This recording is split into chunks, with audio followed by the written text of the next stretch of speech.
जय श्री महाकाल। आदेश आदेश। जय गुरु गोरखनाथ। जय माँ माता महाकाली का आदेश। दुखी होने का कारण, सुख की खोज। एक बार एक मनुष्य गुरु गोरखनाथ जी के पास गया और दंडवत प्रणाम करके कहने लगा, महाराज जी, आप ज्ञानी पुरुष हैं, शास्त्र ज्ञान और अनुभव ज्ञान से पूर्ण हैं। जब देखो आप प्रसन्न ही रहते हैं। हमारा शरीर भी आपके समान है, किंतु आप सदा सुखी रहते हैं। इसका क्या कारण है? गुरु गोरखनाथ ने कहा, दुख का कारण कामना है। तुम अपनी कामनाओं से आप ही दुखी होते हो। तुम जानते हो कामना दुख रूप है।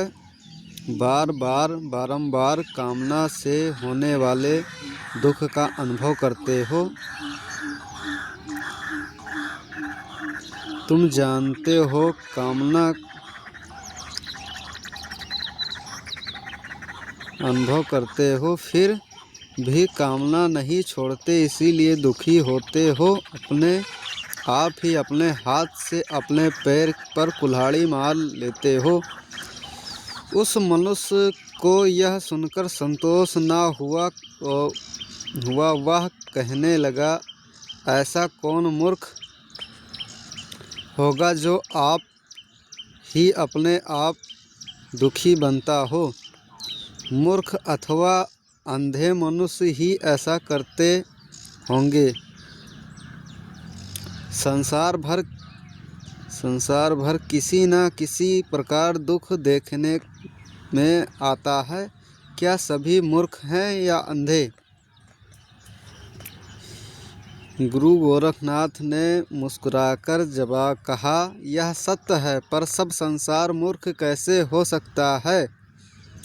तू संसारी है, संसार में है, संसार तुझे प्रिय है। तू अपने को मूर्ख कहलाना नहीं चाहता और साथ ये सब संसारियों को मूर्खता की उपेक्षा से मुक्त रखना चाहता है। जैसे तू संसार को मूर्ख बताना नहीं चाहता, वैसे ही हम भी नहीं चाहते, परंतु क्या किए जाएं। जो आप ही अपना दुख उत्पन्न कर लेते हो, वह ही मूर्ख है। हम दुखी क्यों होते हैं? इसमें प्रथम शब्द है जो हम हैं। उस हम शब्द के विवेक से हम दुखी होते हैं। जिसको तुम हम कहता है, वह कौन है? क्या है?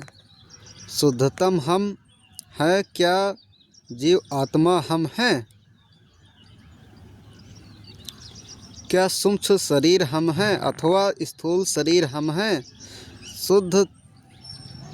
शुद्धात्मा को छोड़कर तीनों प्रकार से हम को हम मानना विवेक आदि लोग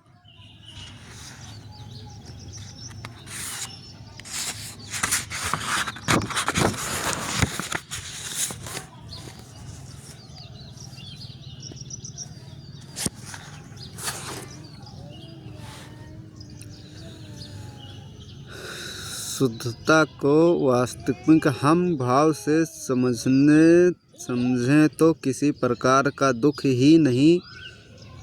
इसके विरुद्ध तीनों में से किसी एक को हम समझने से हम दुखी होते हैं। यह अविवेक दुख कहता है।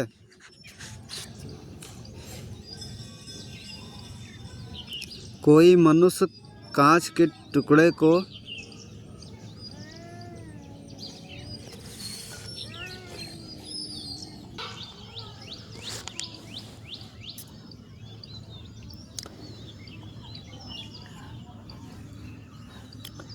विरुद्ध तीनों में से किसी एक को हम समझने से हम दुखी होते हैं।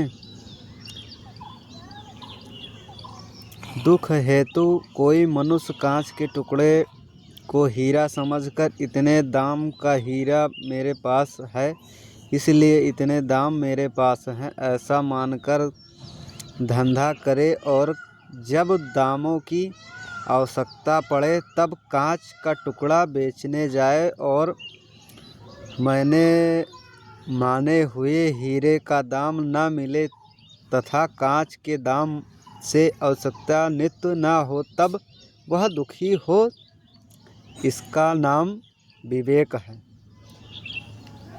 अनित्य रूपी कांच के टुकड़े को हीरा मानने से आत्म रूपी हीरे का फल नहीं होता। अब यह विचार करना कि दुख क्या है और इसका संबंध किससे है। दुख कोई वस्तु नहीं है, मन का अप्रिय भाव ही है।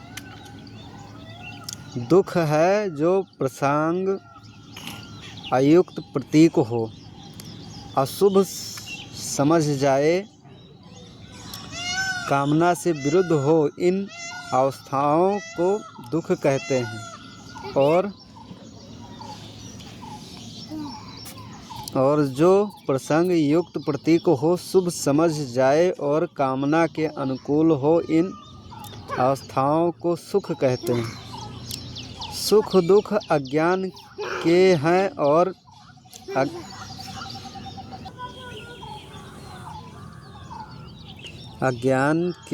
और अज्ञान युक्त जीव उनको ग्रहण करता है।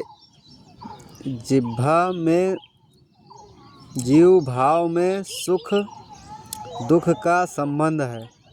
जीव भाव काया कांच और मन के होता है, इसीलिए दुख सुख का संबंध भी इन्हीं तीनों से है। जो जीव सुख दुख को ग्रहण त्याग का भाव न रखे तो उसे प्रायश्चित सुख दुख न हो।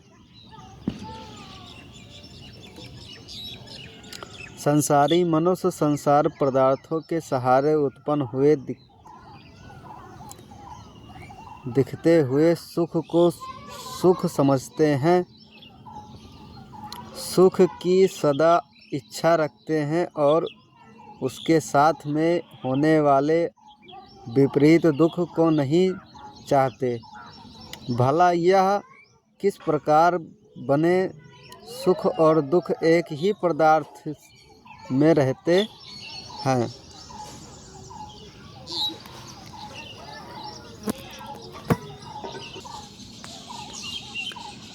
सुख की सदा इच्छा रखते हैं और उसके साथ में होने वाले विपरीत दुख को नहीं चाहते। भला यह किस प्रकार बने सुख और दुख एक ही पदार्थ में रहते हैं।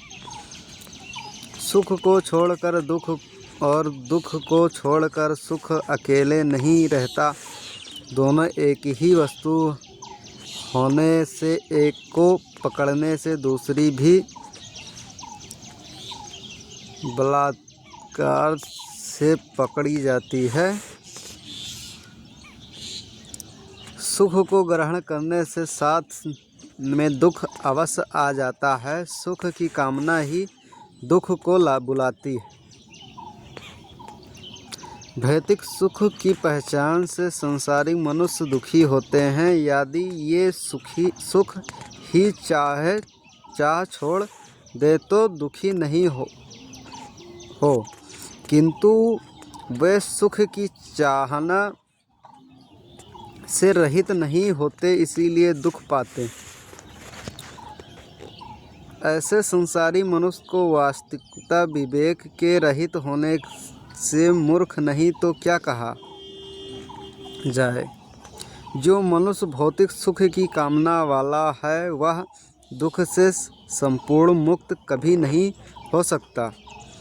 भौतिक सुख विष का लड्डू है, खाने में बहुत स्वाद वाला है। जो स्वाद सुख के निमित्त हो उसको खाता है वह अवश्य मरता है। जो भोजन करेगा उसको दुख रूप अप्रिय दुर्गंध युक्त मलिनता रूप माल का अनुभव अवश्य करना पड़ेगा। जैसे यह स्थूल नियम है, ऐसे ही मानसिक नियम समझा। जिस मन के भौतिक सुख का आस्वाद के लिए जाएगा, उस मन को दुख का अनुभव भी अवश्य करना पड़ेगा। जगत के सुख में कोई भी सुख तू ऐसा नहीं दिखा सकता जो दुख से रहित हो।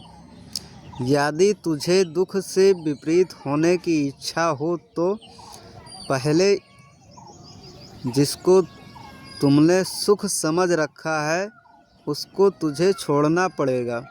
किंतु एक है दुख सुख, उसके दो बाजू हैं। एक को पकड़ने से दूसरा भी पकड़ना पड़ता है। जो तू दुख नहीं चाहता तो सुख भी इच्छा छोड़ दे, फिर दुख नहीं आएगा। सुख को पकड़ने से दुखी होना पड़ता है। सुख की चाहना ही दुख है। एक पर्व पर गंगा किनारे बहुत से मनुष्य स्नान कर रहे थे।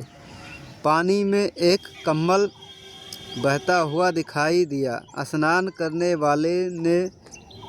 वालों में से एक ने सोचा, कितना अच्छा कमल जा रहा है ठंड के दिनों में, और मेरे पास कोई गर्म कपड़ा भी नहीं है। कमल हाथ आ जाए तो काम बन जाए। यह सोचकर वह जल्दी से पानी में कूद पड़ा और बहते कमल को उसने पकड़ लिया। जैसे उसने समझा था वह कमल वैसे नहीं था। उसमें जान भी जा सकती थी। इसमें रहने वाले जीव के घबर का कमल निकालने वाले को पकड़ लिया। तब मालूम हुआ कि जिसको उसने कमल समझा था वह भयंकर ऋक्ष है। उसे बहता हुआ देख किनारे पर से लोग चिल्लाने लगे, सारे कम्बल को छोड़ दें। कम्बल वाला कुछ बोलता मालूम हुआ, परंतु कुछ सुनाई नहीं दिया। तब एक मनुष्य ने थोड़ा पास जाकर कहा, अरे क्या बात है, कम्बल छोड़ क्यों नहीं देता? उत्तर मिला, भाई मैं तो कम्बल छोड़ना चाहता हूँ, कोई भी दिया है, मैं उसे पकड़े हुए भी नहीं हूँ, उसी ने मुझे पकड़ रखा है। यह कहते हुए बेचारा बहा गया।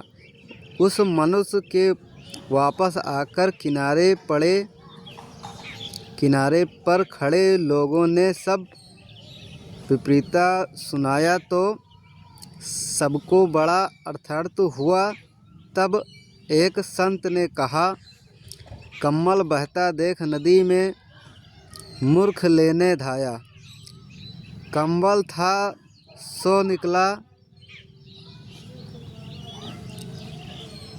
भालू मूर्ख को धर खाया। बकरी पत्ते खा सुख माने, गला कटे पर रोए।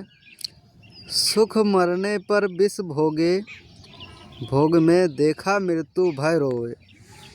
सूक्ष्म बुद्धि से विचार करने वाले को प्रत्यक्ष मालूम होता है कि जब जब सुख की कामना की जाती है तब तब दुख ही होता है। यदि कोई यह कहे कि जब हम सुख की कामना नहीं करते तब भी तो उसको दुख प्राप्त होता है, यह कहना भी बिना विचारे का है, क्योंकि कामनाएं चाहे अभी भी हों चाहे पहले की, वो अथवा सूक्ष्म भाव से अदृष्ट में बिना कामना दुख कभी नहीं होता और स्थूल बुद्धि से समझने के लिए तो अनेक दृष्टि मिलते हैं जिनके सिद्ध होता है कि कामना दुख का हेतु है। एक ब्राह्मण एक तालाब के पास से होकर निकला। वह उसने एक शीघ्र कीचड़ में फंसा हुआ देखा। ब्राह्मण को देख शीघ्र उग्रह ने कहा, महाराज, मुझसे इस कीचड़ में से निकालना नहीं जा रहा। कृपया करके आप मुझे इस कीचड़ से निकालिए, नहीं तो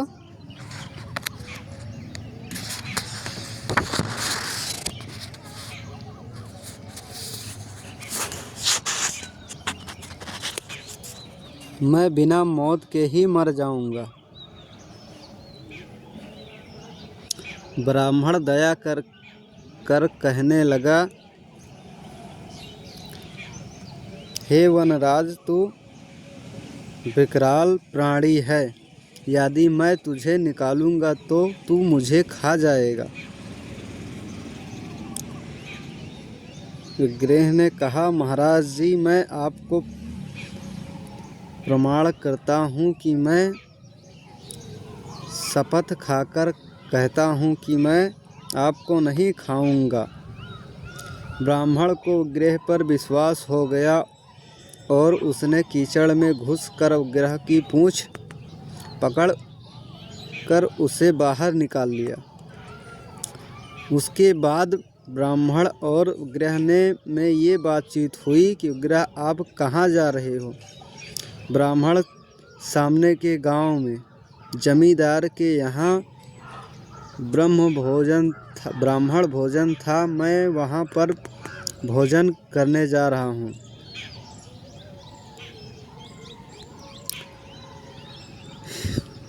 विग्रह, आप मिष्ठान खाकर मोटे हो गए हो। मैं बहुत भूखा हूँ, इसलिए मैं आपको खाऊंगा। ब्राह्मण चौंक गया और उसने भागना चाहा, परंतु भागने का कोई मार्ग नहीं था। उसने विग्रह से कहा, सिंहराज, तू मुझे ना मारने की शपथ ले चुका है, क्या तुझे अधर्म का भय नहीं? विग्रह ने कहा, मैं धर्म और अधर्म को नहीं जानता। तू मनुष्य है और इस समय मेरा भोजन है। मैं बस इतना ही जानता हूँ। चल, मरने को तैयार हो जा। ब्राह्मण, अच्छा, तू मुझे खाना चाहता है तो थोड़ी देर ठहर। मैं 3 मनुष्यों के अभिमत को जानना चाहता हूँ, जो 3 एक बात कहते हैं। तू मुझे खा ले जाना। विग्रह ने, यह 3 मनुष्य नहीं मिले सके क्या? तब तक मैं राह देखता रहूं? ब्राह्मण, विग्रहराज, तुम बहुत देर नहीं होगी। आप तालाब के किनारे से थोड़ा आगे चलिए, जो मिलेगा उसी से पूछेंगे। विग्रह ने स्वीकार कर लिया और दोनों आगे चल पड़े। थोड़ी दूर पर एक वृक्ष मिला। ब्राह्मण ने कहा, ये वृक्षराज कीचड़ में डूबते हुए विग्रह को मैंने निकाला है। अब वह मुझे खाना चाहता है। क्या इसका यह कार्य नीति युक्त है? वृक्ष ने कहा, हाँ, इसका यह कार्य नीति युक्त है। इस संसार में भलाई नहीं है। देखो, मैंने अपनी छाया से मनुष्य का कितना उपकार करता हूँ। धूप से रक्षा करता हूँ, ठंड हवा देता हूँ। सब मेरी छाया को आराम करते हैं, फल खाते हैं। इसीलिए भलाई के बदले लोग मेरे साथ क्या करते हैं? मेरे पत्ते डालियाँ तोड़ते हैं, राख कूड़ा आदि मेरे पास फेंक जाते हैं।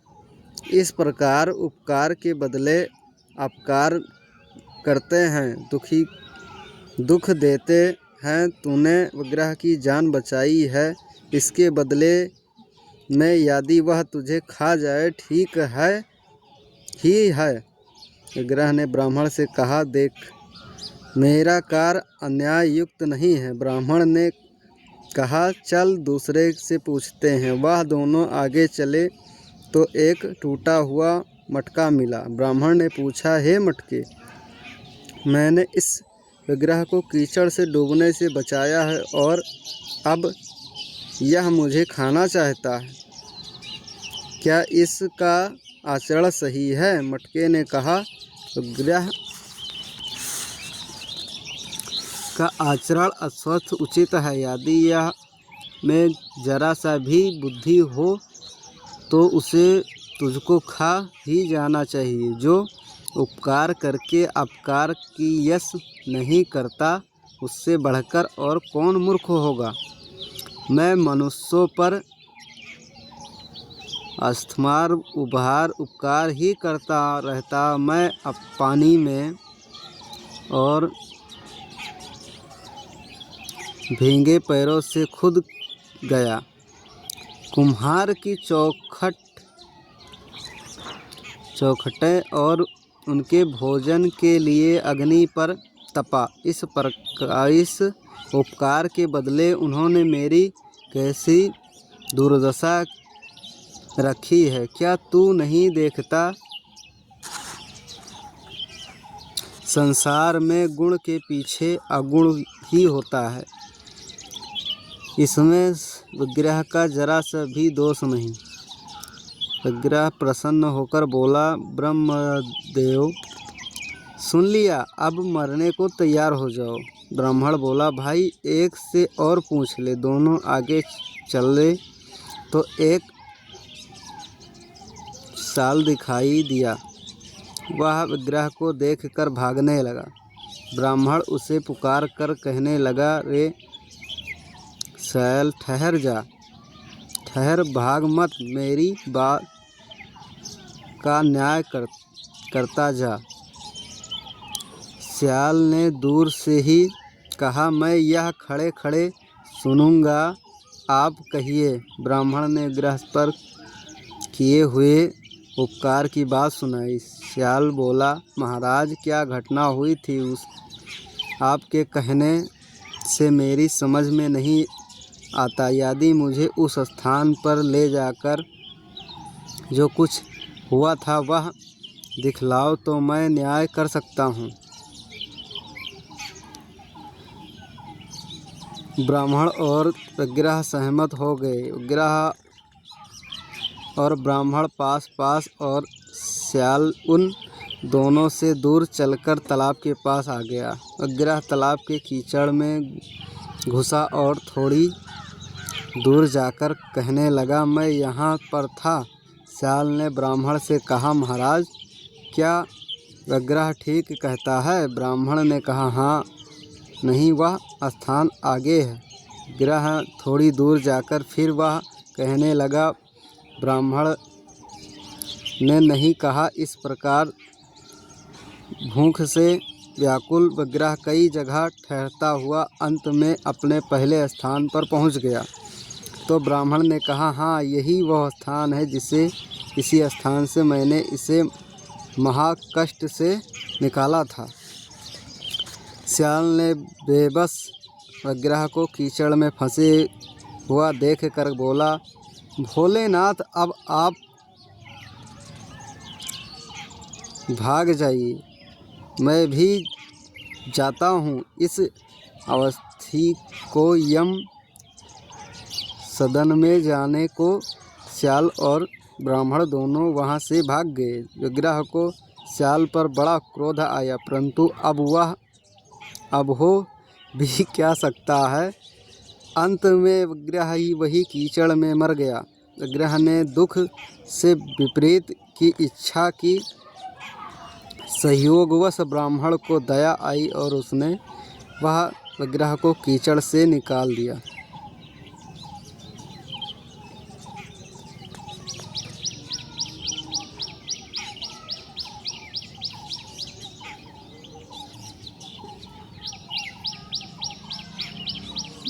जब उसने ब्राह्मण को खा जाने की इच्छा की तब वह तालाब में फंसकर मर गया। इसी प्रकार ब्राह्मण ने उपकार किया, उपकार करने से उस पर आपत्ति आई और अंत में सियाल की चतुराई से उसके प्राण बच गए।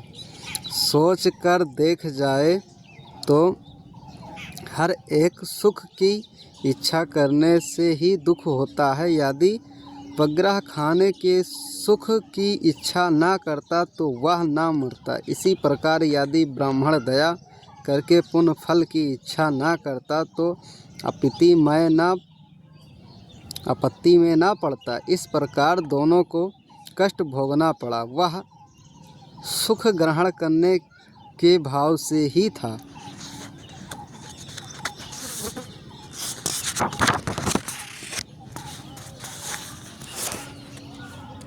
वग्रह विष रूप है, ब्राह्मण जीव है। जब जीव पर दया करता है तब विष रूप विषय जीव को मार डालना चाहते हैं।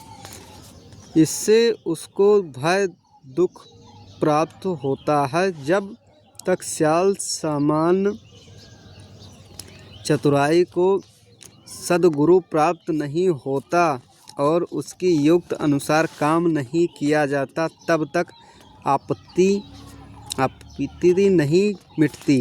वृक्ष और टूटे हुए मटके के समान विषय शक्त मनुष्यों को उपदेश होते हैं। जो आपत्ति आप भोग रहे हैं दूसरों को भी उसको ही भोगने का न्याय कहते हैं। मनुष्य महाराज, आपके कथन में मेरी समझ में आ गया कि सुख की चाह से ही दुख होता है। दुख की प्राप्त ना होने इसलिए सुख को भी छोड़ना चाहिए। जब सुख ही छोड़ दिया तब मनुष्य को और पाषाण में अंतर ही क्या रह गया। गुरु गोरखनाथ, तेरे इस प्रश्न से पता चलता है कि तू सांसारिक सुख छोड़ना नहीं चाहता।